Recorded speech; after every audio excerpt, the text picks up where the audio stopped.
أعوذ بالله من الشيطان الرجيم. بسم الله الرحمن الرحيم. يا أيها الذين آمنوا اذكروا نعمة الله عليكم إذ جاءتكم جنود فأرسلنا عليهم ريحا وجنودا لم تروها وكان الله بما تعملون بصيرا. حضرات، سورہ احزاب کی ایک آیت ہے اور اس سے پہلی مجلس میں نے پورا رکوع آپ کے سامنے پڑھا تھا اور یہ آپ کے سامنے بات رکھی کہ اس پورے رکوع کو اور ان آیتوں کو جو سورہ احزاب میں آئی ہیں یہ غزوہ احزاب سے متعلق ہے. ان آیتوں کو سمجھنے کے لیے اس واقعے کا اور اس واقعے سے جڑی ہوئی چیزوں کا کچھ تذکرہ ہو جائے تو پھر آیتوں کو سمجھنے میں آسانی ہوگی. گزشتہ جمعہ بات یہاں تک آئی کہ مکۃ المکرمہ سے لے کر مدینہ منورہ تک جتنے بھی قبائل تھے وہ جمع ہو کر مدینہ منورہ کے پاس آ گئے اور پورے مدینے کو نیست و نابود کرنے کے پیچھے لگ گئے. بہت ساری چیزیں سنائی میں نے، اب یہ واقعہ سمجھیے. مدینہ منورہ میں مرد احباب تو پورے خندق کھودنے کے بعد وہاں اس طرف رہ کر جو ہے دشمنوں کی نگرانی کر رہے تھے. ادھر مدینہ منورہ کے اندر یہودیوں کا ایک قبیلہ رہتا تھا بنو قریظہ، جن کا سردار تھا کعب بن اسد. ایک مہینے کا تقریباً عرصہ گزر گیا، یہاں تک کہ حالات اتنے سنگین ہو گئے کہ ایک مرتبہ خندق کے اس طرف سے تیروں کی بوچھار ہوتی رہی، ادھر سے صحابہ اور رسول اللہ صلی اللہ علیہ وسلم بھی تیروں کو چلاتے رہے. مرحلہ اتنا کٹھن ہو گیا کہ 4 نمازیں رسول اللہ صلی اللہ علیہ وسلم کی صحابہ کی قضا ہو گئی. آپ نے رات میں ان نمازوں کو ادا فرمایا اور بددعا فرمائی کہ ان کفار نے ہماری نمازوں کو قضا کر دیا.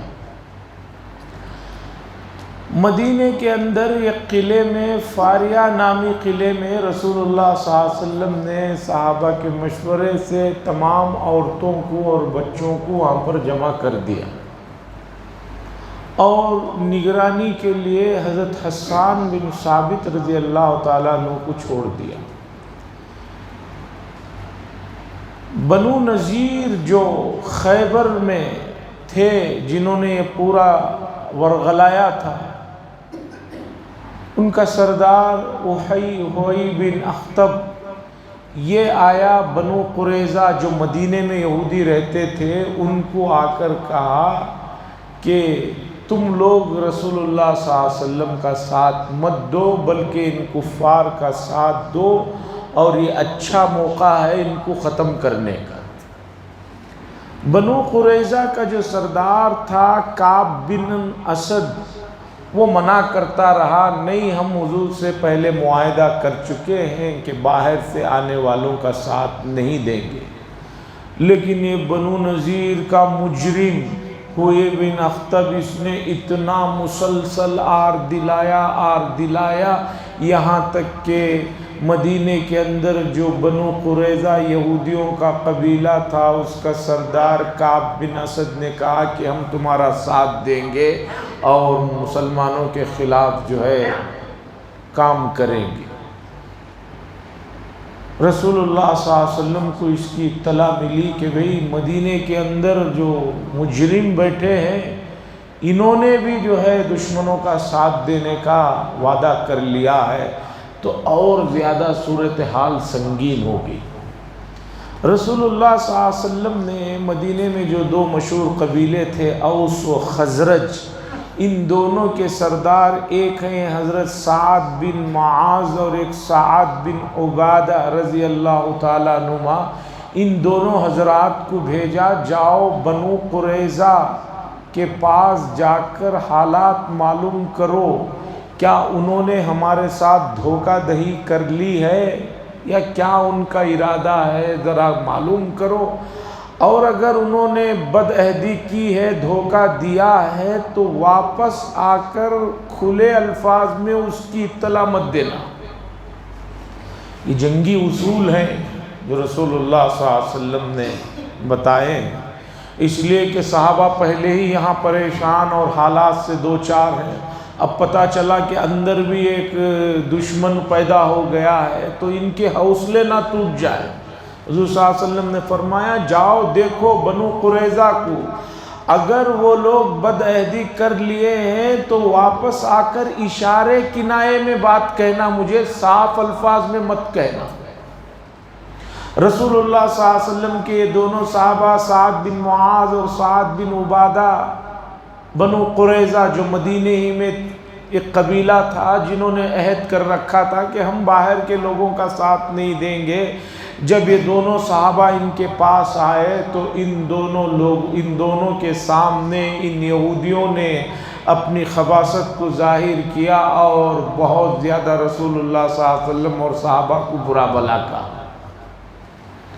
یہ دونوں حضرات واپس آئے، واپس آ کر انہوں نے رسول اللہ صلی اللہ علیہ وسلم کو اشارے کنایوں میں بتا دیا کہ یہ لوگ بھی بد عہدی کر چکے۔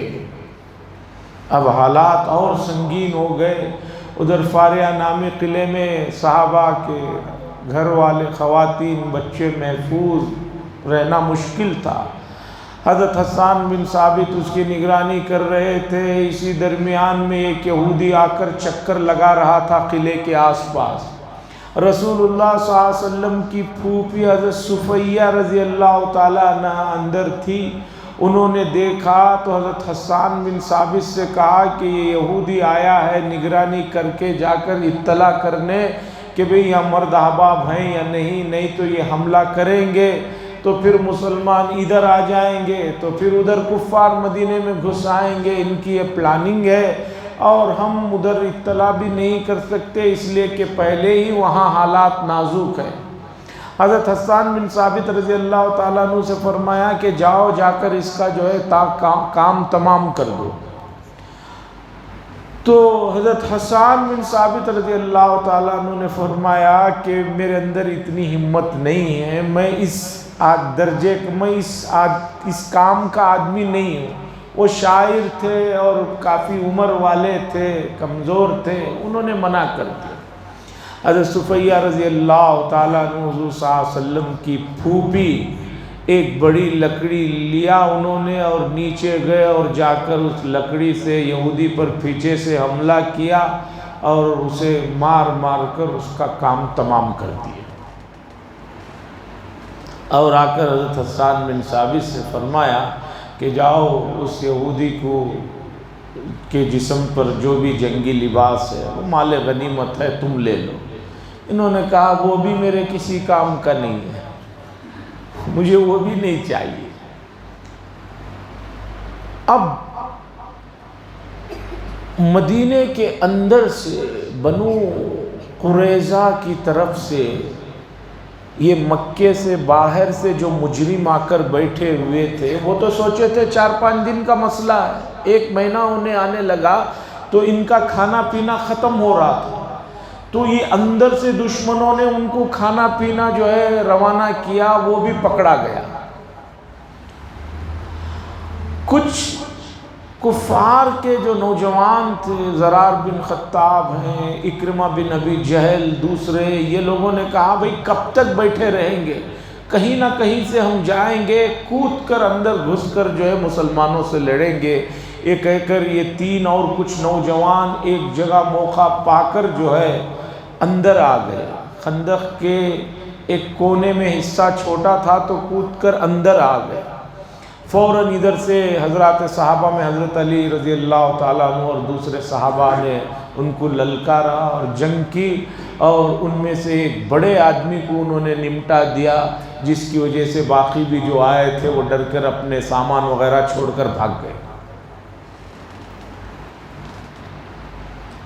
اس درمیان میں رسول اللہ صلی اللہ علیہ وسلم نے دیکھا کہ بھئی حالات نازک ہیں، ادھر عورتوں کا مسئلہ، ادھر بنو قریظہ نے دھوکہ دے دیا ہے، اب کس طرح اس لشکر کو جو کفار کا باہر 12,000 کا پڑا ہوا ہے ان کو ختم کیا جائے یا ان کو یہاں سے بھیجا جائے۔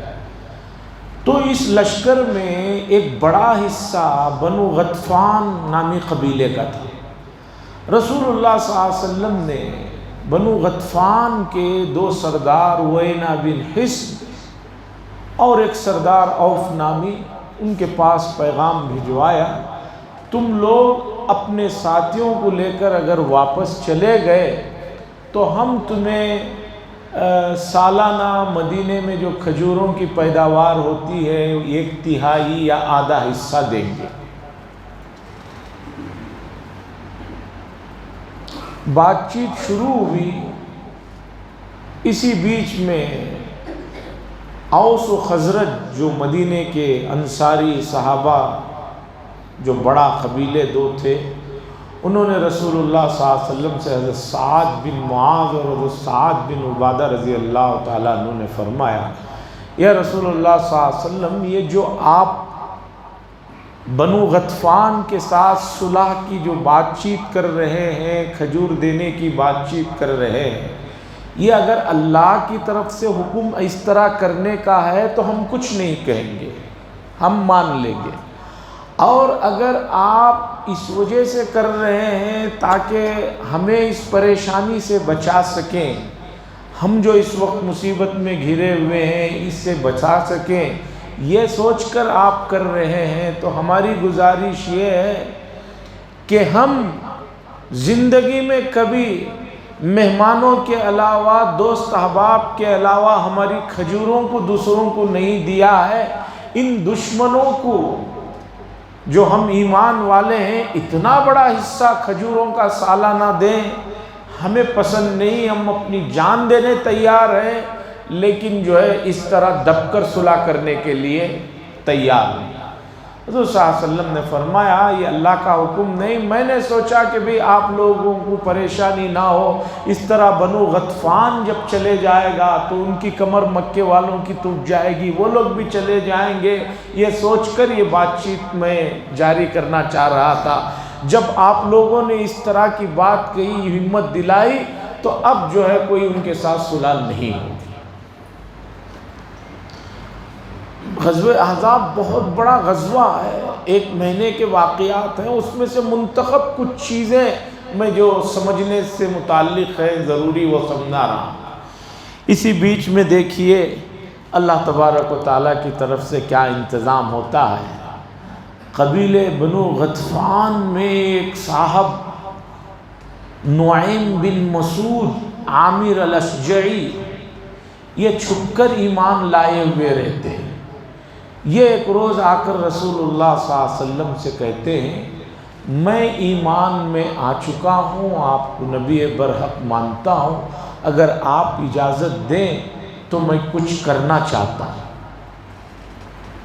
رسول اللہ صلی اللہ علیہ وسلم نے فرمایا دیکھو بھائی، تم اکیلے آدمی ہو، تم اکیلے آدمی ہو، اتنے بڑے لشکر میں کچھ کر نہیں سکتے، ہاں ایک کام تم کرو، کسی طرح ان لوگوں کی ہمتوں کو پست کر دو، کچھ ایسی چال چلو، جنگ نام ہی ہے چال کا، ایسی چال چلو کہ جس کی وجہ سے ان کی ہمتیں پست ہو جائیں۔ تو حضرت نعیم بن مسعود رضی اللہ تعالیٰ عنہ نے فرمایا رسول اللہ صلی اللہ علیہ وسلم آپ کی اجازت ہے تو دیکھیے اب میں کیا کرتا ہوں۔ نعیم بن مسعود یہ ایمان لا چکے ہیں، قبیلہ غطفان کے آدمی ہیں جو وہاں بہت بڑا فوجی اڈے میں بیٹھے ہوئے ہیں۔ یہ صاحب اپنا ایمان چھپا کر سیدھا مدینے کے اندر جو یہودیوں کا قبیلہ بنو قریظہ تھا، جو ساتھ دے رہا تھا ان کفار کا، حضور سے جو دھوکہ دہی کہے تھے، ان کے پاس آتے ہیں۔ کون؟ حضرت نعیم بن مسعود آ کر قبیلے کے سردار کعب بن اسد سے کہتے ہیں بھئی تم تو مجھے جانتے ہو، ہماری تمہاری بہت پرانی دوستی ہے، لیکن ایک بات ہے تمہیں بتانا چاہتا ہوں، ذرا تم اس پر توجہ دو۔ اس نے کہا آپ کے دوستی میں کیا شک ہے، کیا بات ہے بتاؤ۔ انہوں نے کہا دیکھو بھائی، ہم لوگ مدینے کے باہر والے لوگ ہیں، ہم جنگ جیتو یا ہارو ہم تو واپس اپنے علاقے کو چلے جائیں گے۔ اب تم لوگ مدینے کے رہنے والے ہو، اگر کل کو ہم جنگ ہار کر چلے گئے تو تمہارا جینا مرنا تو مدینے میں ہے، پھر یہ صحابہ اور یہ حضور صلی اللہ علیہ وسلم تمہیں نہیں چھوڑیں گے، تم نے جو دھوکہ دیا ہے۔ اس لیے تم ایسا کرو، یہ لوگ ڈر کر واپس جانے والے ہیں، تم لوگ ایسا کہو ان قریش کو اور ہمارے آدمیوں کو، اگر تم ہمارا ساتھ چاہتے ہو تو تمہارے کچھ سرداروں کو ہمارے پاس بطور گروی کے رکھو، اگر کل کو ہم لوگ چلے بھی گئے تو حضور صلی اللہ علیہ وسلم اور ان کے ساتھی تم پر حملہ کرنے آئے تو تم کہہ دینا کہ بھی ہمارا کوئی قصور نہیں، دیکھو ہم نے ان کے آدمیوں کو پکڑ رکھا ہے، ان کو دے دو، اس سے تمہاری گھر کی عورتیں بچے سب محفوظ ہو جائیں گے۔ یہ میرا مشورہ ہے۔ بنو قریظہ کو یہ بات سمجھ میں آ گئی، انہوں نے سمجھا کہ ہاں یہ بات تو ٹھیک ہی کہہ رہے ہیں۔ اس کے بعد یہ آئے پھر ادھر کفار کے لشکر میں، نعیم بن مسعود کفار کے لشکر میں آئے، آ کر انہوں نے کہا تمہیں معلوم ہے ادھر کیا باتیں مدینے میں چل رہی ہیں؟ انہوں نے کہا ہمیں معلوم نہیں۔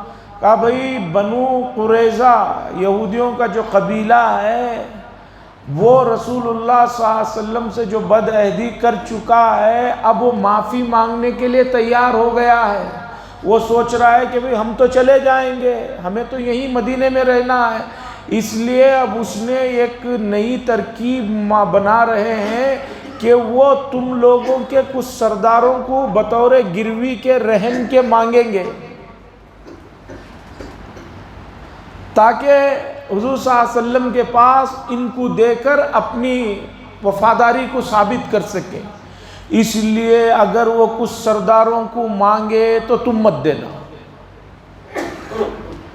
کفار کی باتیں سمجھ میں آ گئی، ہاں یہ تو بات ٹھیک کہہ رہے ہیں۔ تو ان دونوں کے درمیان میں انہوں نے جو ہے ایسا کام کیا کہ دونوں کو ایک دوسرے سے شک میں لا کر کھڑا کر دیا۔ اس کے بعد کفار جو یہاں بیٹھے ہوئے تھے خندق کے اس طرف، انہوں نے مدینے میں اندر بنو قریظہ کو کہلوا بھیجا کہ بھئی ہم کب تک یہاں بیٹھے رہیں گے، حالات بہت ناساز ہیں، اس لیے ہم نے ارادہ کیا ہے کہ تم لوگ آ جاؤ، ہم مل کر ایک ساتھ حملہ کریں گے۔ یہودیوں نے کہا دیکھو بھئی آج تو جمعرات ہے، جمعہ ہے، جمعرات کی شام ہے، کل جمعہ ہے، کل کا دن گزرنے دو، ہفتے کا دن تو ہمارے لیے محترم دن ہے، ہم اس دن کچھ لڑائی جھگڑا نہیں کرتے ہیں، باقی بات دوبارہ کریں۔ ہفتے کی شام انہوں نے پیغام بھجوایا بنو قریظہ نے کہ ہم تمہارے ساتھ مل کر لڑنے کے لیے تیار ہیں، لیکن ہمیں بطور گروی کے تمہارے چند سرداروں کو ہمارے پاس رکھو۔ یہاں نعیم بن مسعود نے ان کو سمجھایا تھا اگر وہ مانگے تو مت دینا، انہوں نے فوراً کہا ہم ہرگز نہیں دیں گے، اور ادھر ان سے کہا تھا کہ مانگنا، اگر وہ نہیں دیے تو سمجھ جانا کہ ان کے دل میں کھوٹ ہے۔ اب انہوں نے نہیں دیا تو ان کو یقین ہو گیا کہ نعیم بن مسعود نے جو کہا تھا وہ صحیح ہے، ان کے دل میں ہمارے خلاف کھوٹ ہے، یہاں تک کہ دونوں ان کے درمیان میں جھگڑا پڑ گیا اور انہوں نے کہہ دیا کہ ہم تمہارا ساتھ نہیں دیں گے۔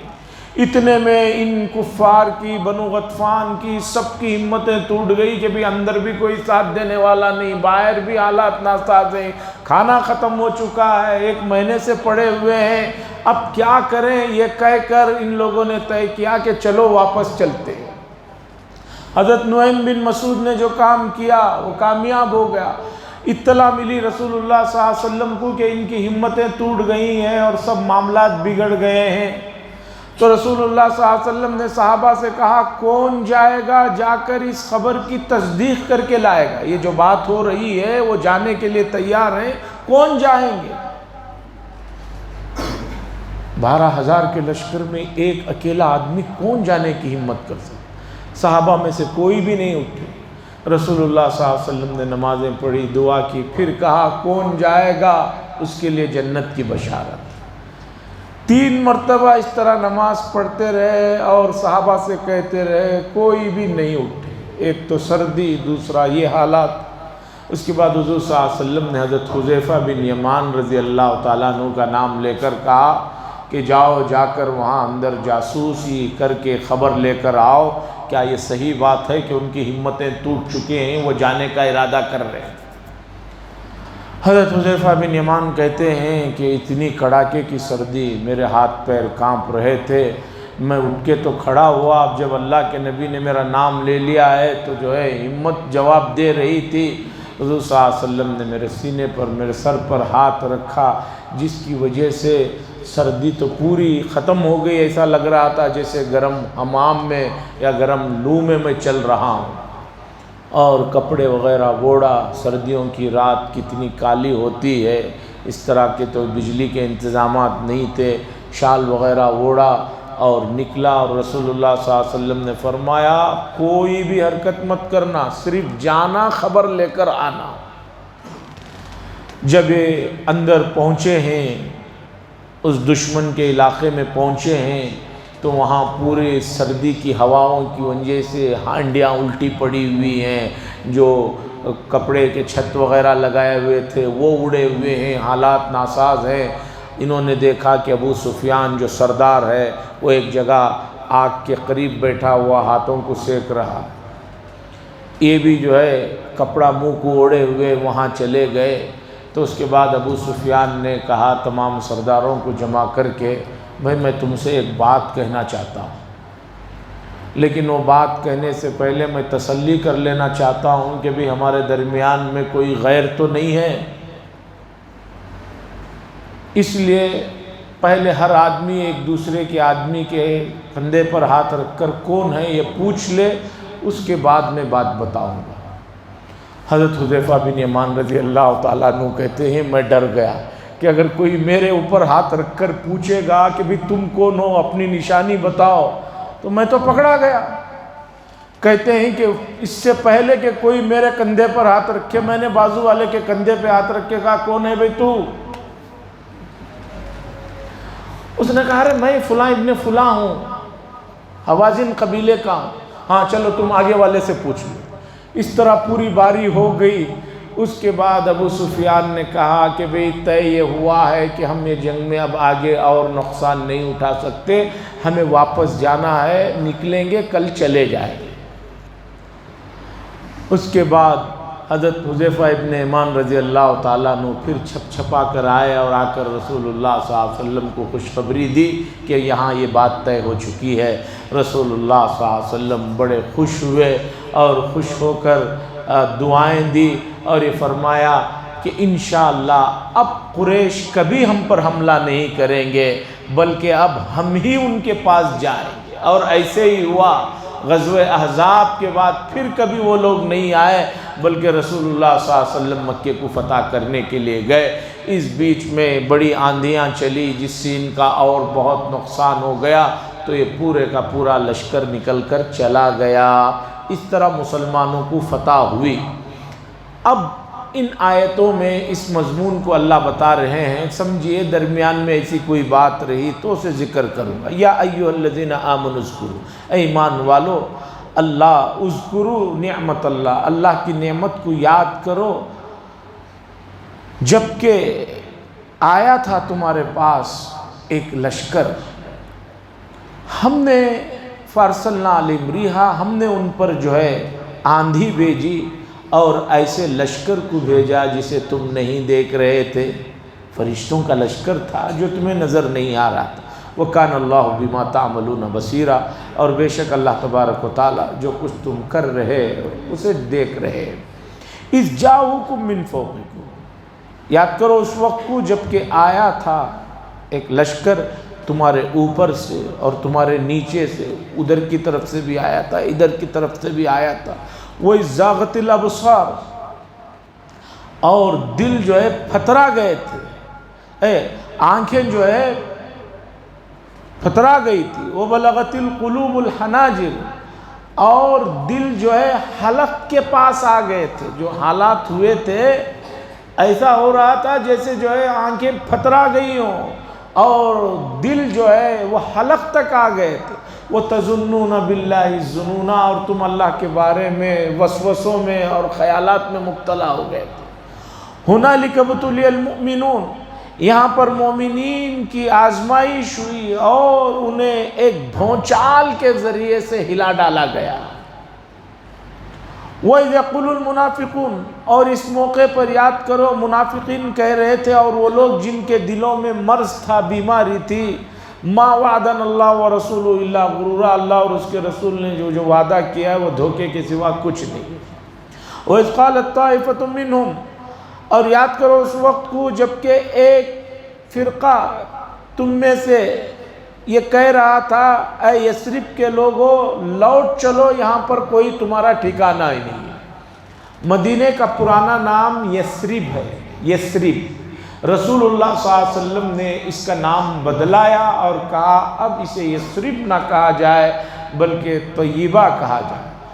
علامہ عبدالحی لکھنوی فرنگی محلہ نے ایک جگہ پر لکھا ہے، جیسے مکۃ المکرمہ کے بے شمار نام ہیں اسی طرح مدینہ منورہ کے بھی بے شمار نام ہیں، تو اب یثرب کا لفظ مدینے کے لیے نہیں بولا جائے گا. کہنے لگے منافقین کہ بھئی نکلو، یہاں تمہارے لئے کوئی ٹھکانہ نہیں. وَيَسْتَأْذِنُ فَرِيقٌ مِّنْهُمُ النَّبِيَّ يَقُولُونَ إِنَّ بُيُوتَنَا عَوْرَةٌ، اور ایک طبقہ یعنی منافقین کا ایک طبقہ ایسا تھا جو نبی سے اجازت چاہ رہا تھا اور کہہ رہا تھا کہ ہمارے گھر غیر محفوظ ہیں، ہمارے گھر محفوظ نہیں ہیں. وَمَا هِيَ بِعَوْرَةٍ، حالانکہ ایسا نہیں کہ ان کے گھر غیر محفوظ نہیں، محفوظ ہیں، لیکن یہاں سے کیا چاہتے ہیں؟ يُرِيدُونَ إِلَّا فِرَارًا، نہیں ہے مگر ان کا ارادہ یہاں سے بھاگنا. وَلَوْ دُخِلَتْ عَلَيْهِم مِّنْ أَقْطَارِهَا، اور اگر کوئی داخل ہو ان کے اوپر ادھر سے ادھر سے اور فتنے کے لیے فساد کے لیے سوال کرے یا ان کو بلائے تو آئیں گے اور تھوڑی دیر بھی نہیں رکیں گے. فتنوں کے لیے تو یہ منافقین پہلے نمبر پر بھاگ کر آتے ہیں، اور یہ جنگ کا موقع ہے تو گھروں کو بھاگنے کی بات کر رہے ہیں. وَلَقَدْ كَانُوا عَاهَدُوا اللَّهَ مِنْ قَبْلُ لَا يُوَلُّونَ الْأَدْبَارَ، اور تحقیق کہ اللہ سے اس سے پہلے انہوں نے عہد کیا تھا کہ نہیں بھاگیں گے، نہیں پیٹھ دکھائیں گے. وَكَانَ عَهْدُ اللَّهِ مَسْئُولًا، اور اللہ سے عہد کیا ہوا عہد کو پوچھا جائے گا. اے نبی صلی اللہ علیہ وسلم کہہ دیجئے اگر تمہیں یہاں سے بھاگنے سے، موت یا قتل سے تم بچ سکتے ہو، یہاں سے بھاگ جانے سے موت اور قتل سے بچ سکتے ہو، تب بھی تمہیں تھوڑا سا ہی موقع فائدہ اٹھانے کا دنیا کا ملے گا. یہاں سے بھاگ بھی گئے، کتنی دیر بھاگتے رہو گے؟ موت تو آنی ہے، تو کتنا تم فائدہ اٹھا لو. تو ایک مہینے کے بعد پورے بنو غطفان وہ لوگ سب وہاں سے چلے گئے. رسول اللہ صلی اللہ علیہ وسلم نے اللہ کا شکر ادا کیا. ادا کرنے کے بعد آئے مدینہ منورہ میں، اپنے گھروں میں جنگی لباس اتار رہے تھے. حضرت جبریل علیہ السلام، دحیہ کلبی ایک مشہور صحابی ہیں جو بہت زیادہ خوبصورت تھے. حضرت جبریل علیہ السلام اکثر ان کی شکل میں آتے تھے. حضور صلی اللہ علیہ وسلم کے پاس حضرت جبریل علیہ السلام کی جو آمد ہوتی تھی وہ مشہور خوبصورت صحابی دحیہ کلبی کی شکل میں. چونکہ فرشتے اگر اصل شکل میں آ جائیں تو پھر انسانوں کی تو حالت بگڑ جائے گی، انسانوں کی حالت بگڑ جائے گی. آئے، آ کر حضرت دحیہ کلبی کی شکل میں حضرت جبریل علیہ السلام نے فرمایا آپ جنگی لباس اتار رہے ہیں، آرام کرنے جا رہے ہیں، جبکہ ابھی تک فرشتوں نے آرام کا نہیں سوچا. تو حضرت صلی اللہ علیہ وسلم نے پوچھا تو کیا ہے؟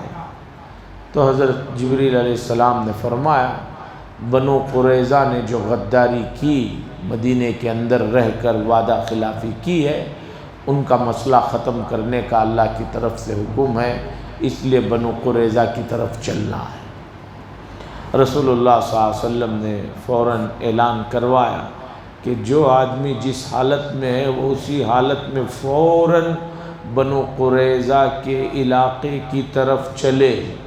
اور ظہر کے بعد یہ بات ہو رہی تھی تو آپ نے فرمایا عصر کی نماز وہیں پڑھنا ہے۔ کہاں پڑھنا ہے؟ بنو قریظہ میں پڑھنا ہے۔ فوراً صحابہ 1 مہینے کے تھکے ہارے ہوئے نبی کا حکم ملتے ہی انہی لباسوں میں فوراً جو ہے بنو قریظہ کی طرف چلنا شروع کیا۔ بعض صحابہ نکلنے میں تاخیر ہو گئی تو راستے میں انہوں نے نماز ادا کر لی، اور بعض صحابہ نے کہا بھئی نہیں، حضور نے تو وہیں نماز ادا کرنے کے لیے کہا ہے، ہم وہیں ادا کریں گے۔ بعض وہیں ادا کیے، بعض نماز چھوٹنے کے خوف سے یہیں ادا کیے۔ پورے کے پورے یہ جو صحابہ تھے وہاں پہنچے تو ادھر کعب بن اسد جو بنو قریظہ کا سردار مجرم تھا وہ پورے قلعے میں بند ہو گیا، اور بند ہو کر اس نے دیکھ لیا کہ بھئی اب تو ہماری خیر نہیں۔ اس کے بعد اس نے اپنے قبیلے کے پورے لوگوں کو جمع کر کے کہا دیکھو 3 باتیں، 3 آپشن ہیں۔ پہلا آپشن یہ ہے کہ ہم سب کے سب رسول اللہ صلی اللہ علیہ وسلم کے ہاتھ پر ایمان لے آئیں، اس لیے کہ وہ نبی برحق ہے، توریت کی تمام نشانیاں ان کے اندر پائی جاتی ہیں۔ دوسرا آپشن یہ ہے کہ ہم اپنے بیوی بچوں کو قتل کر دیں اور پھر ان کے ساتھ جا کر لڑیں گے، زندہ رہ گئے تو ٹھیک، نہیں تو مر جائیں گے۔ اور تیسرا یہ ہے کہ ہم لوگ ان کو ہفتے تک الجھا کر رکھیں گے اور ہفتے کے دن اچانک ان پر حملہ کریں گے۔ مسلمان تو سوچیں گے کہ ہفتے کو یہ نہیں لڑتے، اندھیرے میں اچانک ان پر حملہ کر کے جو ہے ہم ان کو ختم کر دیں۔ بنو قریظہ نے کہا ہم ایمان تو لائیں گے نہیں، اور اپنے بیوی بچوں کو اپنے ہاتھوں سے قتل کرنا یہ کون سی عقل مندی کی بات ہے، چلو بات چیت کرتے۔ اور بنو قریظہ کے لوگوں نے کہا ہمارا مدینے میں اوس قبیلے سے بڑا تعلق ہے پرانا، اور ان کے جو سردار ہیں سعد بن معاذ رضی اللہ تعالیٰ، ہم یہ کہیں گے کہ بھئی وہ جو فیصلہ کریں گے ہمیں قبول ہے۔ اور سعد بن معاذ رضی اللہ تعالیٰ عنہ کو تیر لگ گیا تھا، جس کی وجہ سے ان کی رگیں کٹ گئی تھی، خون بہ رہا تھا۔ مدینہ منورہ میں مسجد نبوی میں ایک چارپائی پر رکھ کر ان کا علاج چل رہا تھا۔ کعب بن اسد نے کہا ہم فیصلہ ان کے ہاتھ میں دیتے ہیں، وہ جو فیصلہ کریں گے ہمیں منظور ہے۔ حضور صلی اللہ علیہ وسلم نے فرمایا کہ ٹھیک ہے، اگر ایسی ہی بات ہے تو ان کو ہی بلائیں گے، وہ جو کہیں گے اس۔ یہود سمجھ رہے تھے کہ وہ بہت نرم فیصلہ کرے گی، تو مدینہ مسجد نبوی میں حضرت سعد بن معاذ رضی اللہ تعالیٰ عنہ آخر وقت تھا، نازک حالت میں تھے، چارپائی کے ساتھ ان کو لایا گیا، ان کو بتایا گیا ایسا ایسا معاملہ ہے، اب آپ بتائیے کیا فیصلہ ہے۔ حضور نے فرمایا صلی اللہ علیہ وسلم ہمیں بھی آپ کا فیصلہ منظور ہے، ان کو بھی منظور ہے۔ حضرت سعد رضی اللہ تعالیٰ عنہ بہت دعائیں پہلے ہی سے کر رہے تھے، انہوں نے کہا کہ میرا فیصلہ یہ ہے کہ ان میں جتنے لوگ لڑنے والے ہیں ان سب کی گردنوں کو اڑا دیا جائے، چونکہ انہوں نے بڑے دھوکے دیے، اڑا دیا جائے، اور ان کے بیوی بچوں کو ایمان میں آئے تو رکھ لیا جائے، نہیں تو خدمت کے لیے رکھ لیا جائے۔ اب کعب بن اسد کچھ کہہ بھی نہیں سکتا، فیصلے کو قبول کر لیا تھا۔ پھر ان میں سے جو لڑنے والے تھے ان کو ختم کر دیا گیا، باقی لوگ خدمت میں رہ گئے، کچھ ایمان لے کر آ گئے۔ اس طرح یہ غزوہ احزاب کی کچھ تفصیلات تھی جو آپ کے سامنے رکھی۔ خلاصہ یہ ہے کہ امت مسلمہ کو روحانی اور جسمانی دونوں اعتبار سے طاقتور ہونا بہت ضروری ہے۔ قرآن نے بہت پہلے کہہ دیا وَأَعِدُّوا لَهُم مَّا اسْتَطَعْتُم مِّن قُوَّةٍ وَمِن رِّبَاطِ الْخَيْلِ۔ اور امت کا حال یہ ہے آج، نہ روحانی اعتبار سے کم مضبوط ہے، نہ جسمانی اور مادی اعتبار سے مضبوط ہے۔ اللہ نے دونوں اعتبار سے طاقت کو جمع کرنے کا حکم دیا ہے۔ کیوں؟ ترہبون بہ عدو اللہ۔ اگر یہ دونوں طاقتیں تمہارے پاس آ گئی تو تم دوسروں کو خوف میں، آزمائش میں ڈال سکتے۔ امت نہ اس میں مضبوط ہے نہ اس میں مضبوط ہے، اور پھر سوچتی ہے کہ ہم کامیاب کیوں نہیں ہوں گے۔ بھائی کامیابی کا نسخہ قرآن نے تو پہلے دے دیا، مَسْتَطَعْتُم مِّن قُوَّةٍ۔ اب اس پر عمل کریں، پھر کامیابی نہیں ہوگی تو بتائیں۔ اس مسئلے کو پھر کبھی سمجھانا ہوگا، سمجھنا ہوگا، انشاءاللہ بتاؤں گا۔ وآخر دعوانا ان الحمدللہ رب العالمین۔ لک الحمد و لک الشکر یا اللہ۔ اللہم صلی علی سیدنا شفیعنا نبینا حبیبنا مولانا محمد بارک وسلم۔ اللہم انت السلام منک السلام تبارک ذا الجلال والاکرام۔ ربنا آتنا فی الدنیا حسنہ وفی الآخرۃ حسنۃ وقنا عذاب النار۔ صلی اللہ تعالی وسلم علی خیر خلقہ محمد وعلی آلہ وصحبہ اجمعین والحمدللہ رب العالمین۔